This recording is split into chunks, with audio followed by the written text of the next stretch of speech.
Sponzorem tohoto podcastu je Generali Česká, která vám umožňuje jako první pojišťovna u nás řešit autonehody ve své aplikaci, rychle a online.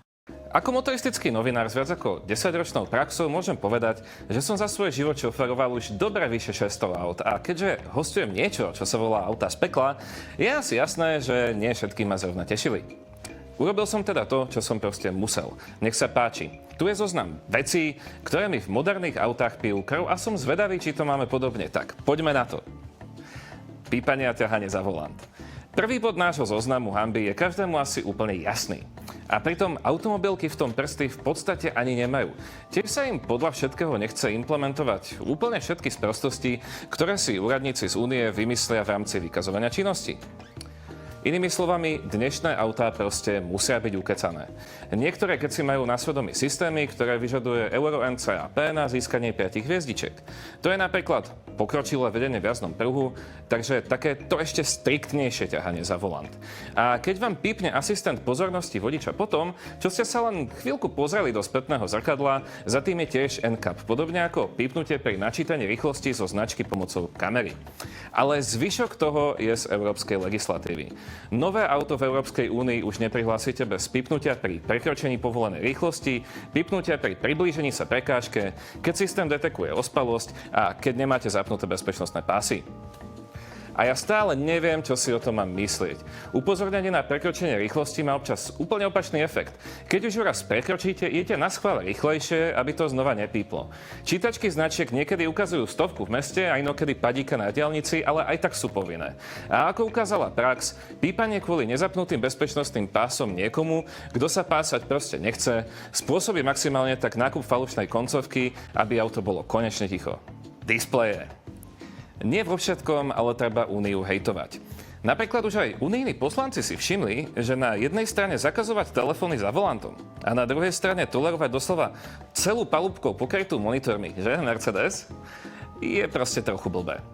A hodlajú zakročiť a prikázať, aby sa základné veci dali ovládať tlačítkami. Gratulujeme. Dovtedy sme ale uväznení v niekedy úplne pripečených infotainmentoch, ktoré síce vyzerajú zlé, nič nevedia a sú pomalé, ale za to ovládajú niekedy také funkcie, ktoré k jazde vyložene potrebujeme. Napríklad klimatizáciu, nastavenie sedadiel, ale niekedy aj stierače či nastavovanie spätných zrkadiel. A ideálne, keď sa dá jazd displeja zmenšiť len tak trošku, aby ste vždy mali istotu toho, že vám pravý spodný roh vášho pohľadu vždy vypáli obrovský, namodro svietiaci obdĺžnik. Divné ksichty. Ak budeme ignorovať staršie SUVčka a pick-upy od Chevroletu, prvým moderným autom, ktoré dostalo 4 nad sebou umiestnené predné svetlá, bol Citroën C4 Picasso ešte v roku 2013. A potom sa to už len viezlo ďalej a ďalej. Proste, rovnako ako sme v 0. rokoch mali buď dvojicu oblých svetiel alebo generický kvapkovitý tvar, dnes je trendy, aby predná časť auta svietila ideálne úplne celá. A keď už to nejde, aby predok auta aspoň trocha pripomínal Picassov portrét Dory Márovej. Deje sa to z viacerých dôvodov. Jedným je jednoznačne trend, ďalší je technologický pokrok. Je celkom pochopiteľné, že vo svete, kde sa pomaly každý druhý týždeň budíme do nového medzinárodného konfliktu, je napríklad toto úplne v pohode. Ďalšia vec je tá, že kedysi ste proste takéto svetlá nevyrobili, pretože to fyzicky nebolo možné. Svietidlá sú dnes menšie, ohybnejšie a tvarovateľnejšie, čo je presne to, čo potrebujete na to, aby ste sa odlíšili od konkurencie. Potiaľ to úplne v poriadku. Čo je ale skutočným problémom, je výrazne zvýšená cena moderných svetlometov. Napríklad u Korejcov stojí jedno svetlo pokojne aj 100 000. Drahé a zložité LED svetlá sa navyše nikomu neoplatí robiť v druhovýrobe, ale stále sú v prípade búračky prvé na rane, čo bude znamenať kritický nedostatok náhradných dielov v budúcnosti. No, proste bude to ešte sranda. Absencia manuálov. Toto sa vlastne vysvetľuje tak nejak samé. Moderné auta sú čoraz výkonnejšie, rýchlejšie a hlavne efektívnejšie. V takom svete už klasický spaľovací motor s klasickou manuálnou prevodovkou proste nemá čo robiť. A my sa vlastne ani nečudujeme. Automaty sú dnes už ďaleko pred manuálmi. Tie navyše zo svojho princípu spoliehajú na trenie a teda to, že spojka sa jedného dňa proste vyšúcha a budete ju musieť vymeniť. Hydromeniče či mokré spojky moderných dvojspojkových automatov majú dnes navrch skoro všade, od efektivity až po spoľahlivosť.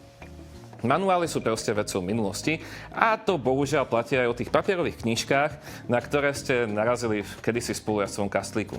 Teraz ich napríklad nájdete v Bavorákoch či Stellantisoch, kde inde ako na tom gigantickom displeji v strede palubovky, ktorý si tam nikto nepýtal.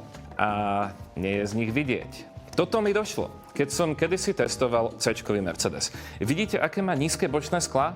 Za normálnych okolností žiaden problém, ale potom prídete k semaforom a zistíte, že na ňo nevidíte. Našťastie je tu asistent, ktorý vám na infotainmente zobrazí pohľad z prednej kamery, na ktorom vidíte, či máte zelenú alebo červenú. Chápete, kam sme sa to dostali? Samotné auto priznáva, že z neho nič nevidím a snaží sa mi to vynahradiť na tom zbytočnom displeji v strede palubovky, ktorý som si vôbec nepýtal. Skvelý nápad. Ďakujeme a posielame kľúčenku. Ale mám ešte lepší. Čo tak spraviť auto, z ktorého bude vidieť? Tu sa to ale netýka len samotného Nemca. Podobný problém majú všetci. Paradoxne za to môže aj požiadavka na pasívnu bezpečnosť, ktorá vyžaduje čo najväčšiu ochranu posádky a kovů je na tento účel samozrejme o dosť lepšie ako sklo. Sú v podstate len 3 autá, ktoré s tým dnes nemajú problém. Hyundai Staria, Kia PV5 a Subaru Forester, čo je v podstate taký pojazdný skleník. A čo vy? Určite vám niečo v moderných autách pieklo podobne ako mne. Napíšte nám to do komentu a sľubujem vám, že sa na to pozriem na budúce. Tak, čau.